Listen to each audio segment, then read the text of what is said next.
Hi guys and welcome to this slash tutorial. Today I will be teaching you how to make a slash in After Effects and also make a mesh for it so you can put it into Roblox. First, create a white solid and create a mask by doing what I just did. And then what you want to do is move the mask by selecting all of it and then holding down your mouse button onto one of the sides and hold shift if you want to lock it into one direction. Press the timer to animate the shape of the mask, like I just did, and going from one timeline to the next timeline, move the mask across so you can create like a little animation of it going across. Here and there, I add all my effects that you need, all my modifiers, whatever you need.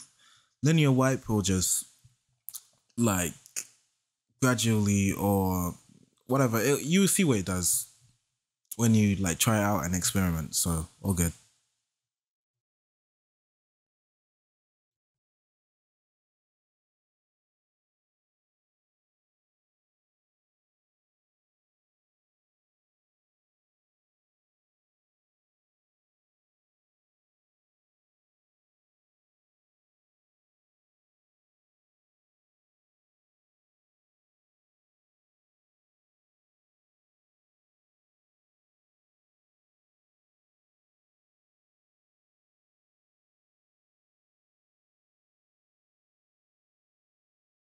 Okay, so over here you can see me adjusting the different variables for the linear wipe, and yeah, customize it and whatever. The last two linear wipe properties are for the start and the end, because sometimes it will show the middle and I don't like it when it shows the middle because it's not seamless like that. So then what I usually do to get rid of it is add linear wipe on the sides and test it out. Then I add my roughen edges and turn it into little patterns so I can make it into the little design I want it, you know? After I'm done with all my properties, you're gonna see what I do next.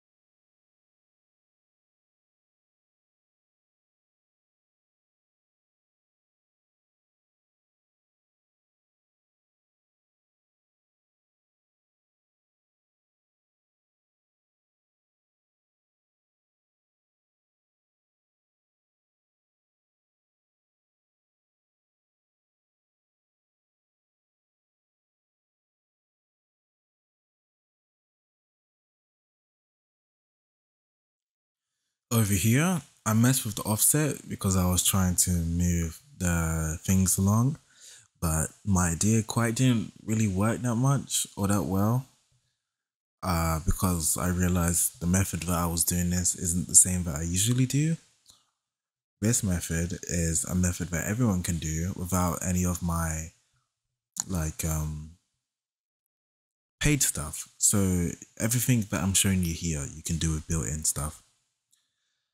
Evolution will change the way it looks over time. It will evolve, whatever, and it just looks nice that way when you animate that as well. So have a go with that. Test around with evolution. Test around with all the properties, to be honest, because you'll never know what you can do with the stuff that you use, you know? Now over here, once you're done with that, you want to render it by exporting it, put it to PNG sequence and RGB to alpha. RGB to alpha will make sure that the background is transparent instead of a black background, because I hate it when it's not and you can't really do more with it, like negative emission or like that, like when you have to use light emission. Now I went into Blender and I grabbed the circle by doing Shift A by adding a shape, and then I went into edit mode by tabbing and I scaled it with S, extruded it down by pressing E and scaling the extruding by pressing S, so I can scale the extrude. And then I lifted it up and moved it around by pressing G, and then lifted it up by pressing Z, so it's on the Z axis. And then I added my modifiers, my mirror modifier, whatever. Smooth shade by right clicking and then pressing smooth shade. I also did an accident, which I'll come back later in the video, because I want you guys to understand why I did it. Now I went into edit mode and I pressed freaking UV unwrap by pressing U, I think. Well, all of that stuff, I guess. If you know the basics of Blender, then I shouldn't really be like telling you that. You should really like watch a YouTube tutorial on how to work Blender. Basically UV unwrapping and seeing how my texture looks on my mesh. When I chose my texture, I chose the texture that was the biggest on my frames, so I can match it with the biggest, match my UVs with the biggest, and make it sure it fits well to how I want it. But now I'm just messing around, seeing if it fits, I guess.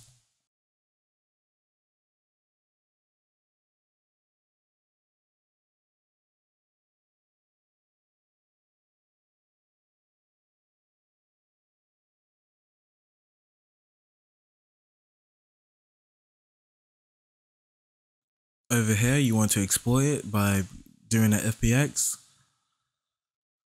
and then export where you want to export it to.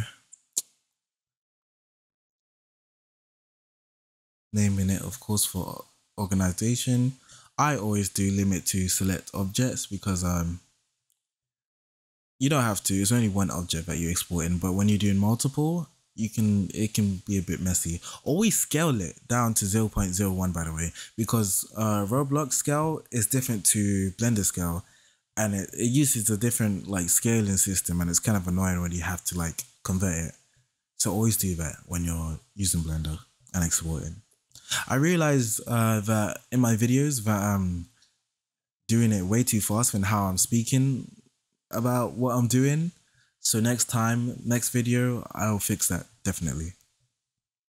So go to view, asset manager, import your mesh, whatever. Once it imports, drag it up. Here's your mesh part. Now you can just turn up the transparency and see, boom, there's your mesh, there's your texture on it. Looks all right. Now you want to get a part and use the mesh part size onto the part, so it has the same size, you know? I forgot to like press enter. Then what you want to do is go to the part and add a special mesh, excuse me. This way you grab the mesh ID from the mesh part and put it into the part with the special mesh, and now it's the same shape. Hooray. This will now enable you to script it and use frames. With the plugin that I have, which is linked in my portfolio under resources, you can actually preview your textures that you just made in After Effects. And now when you press preview, you should be able to see it.